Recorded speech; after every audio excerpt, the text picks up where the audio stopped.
Hello guys, welcome back to Car Talk Sri Lanka. So today we are going to do a quick POV drive of a 2016 Suzuki Alto. By the way, the person waving to you is my friend Miraj. Hi Miraj. So I'm just doing a quick walk around the car so that you guys can see.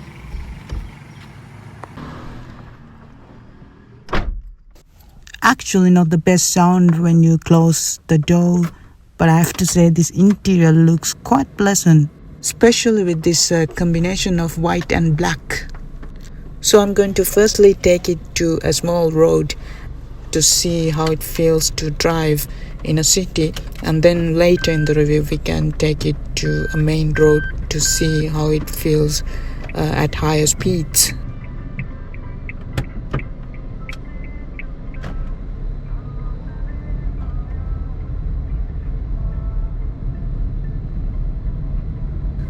So at city speeds, you don't hear much of the outside noise. And it's super easy to maneuver around town as well due to its smaller size. So in this car we have an automatic transmission. So it's going to be very useful, especially when you are stuck in traffic, so you don't have to bother changing gears manually. But one thing I noticed though, is that you will feel the engine stop-start function happening, especially when you come to a stop and when you are stuck at traffic. So it can sometimes be annoying because especially if you are used to something like Toyota hybrids where the transition between the engine and electric motor is very seamless. But it's alright, I mean you wouldn't anyway notice it if you listen to some music while you are in traffic.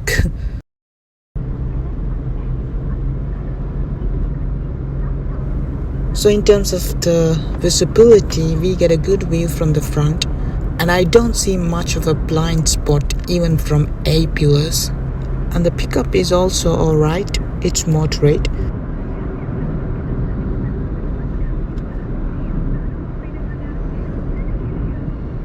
So this has a 3-cylinder engine with 41 horsepower and 55 Newton meters of torque. And I know numerically it sounds really low on power, but trust me, it doesn't need more because it weighs only around 700 kilos. And I feel that's more than enough to do day-to-day activities using this car.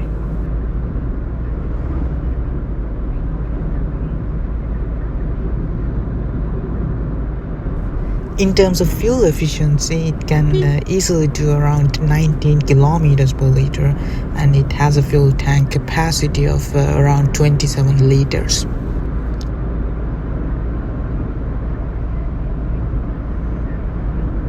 And regarding suspension, you feel the bumps of the road up to some level. However, it is not uncomfortable and it definitely feels better than an Indian Alto, but not maybe as good as something like a Celerio.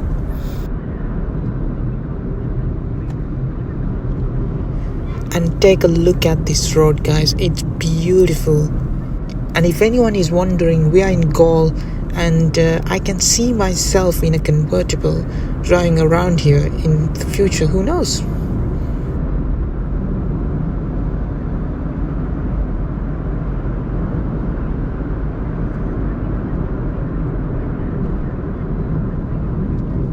And in terms of the steering feeling, it's quite direct and accurate.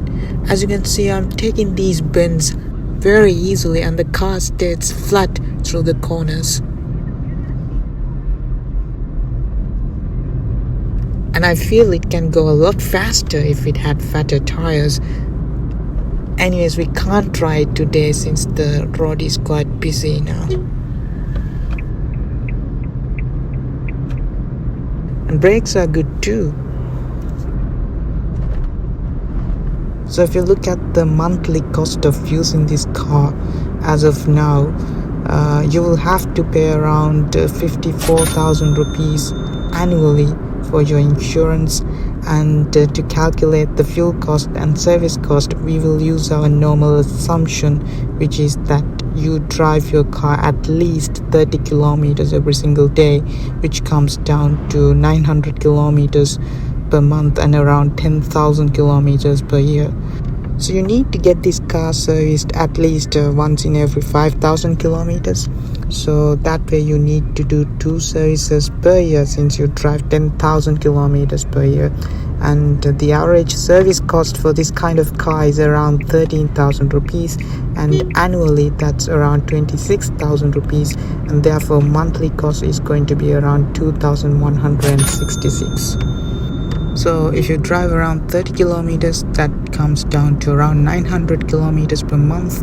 And since this car has an average fuel consumption of around 19 kilometers per liter, you need 47 liters of fuel to drive 900 kilometers.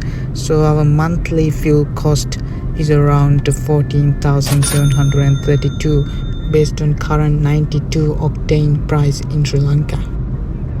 And finally, to renew your vehicle revenue license, you will have to spend around 2,500 rupees, which comes down to around 208 rupees per month. So if you look at the total monthly running cost of this car based on the current inflation rates in Sri Lanka, and also based on the assumption if you drive 30 kilometers every single day, that's going to be around 21,606 rupees per month. It's funny, I did a review of a Toyota Aqua like around 2 years ago, and there I can remember the monthly running cost of that car was around 25,000 rupees per month. But if you look at the same car, I'm pretty sure now it has at least gone up by almost 3 times the amount we then calculated. So will I be recommending this car to anyone?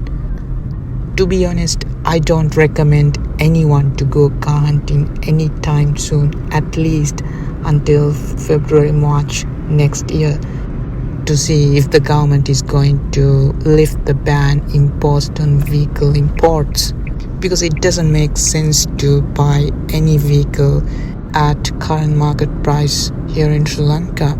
But otherwise, I think this is a very good car, and I spoke to the owner and I was told that she didn't have to go through any repairs other than the normal cost of servicing the car and pumping fuel.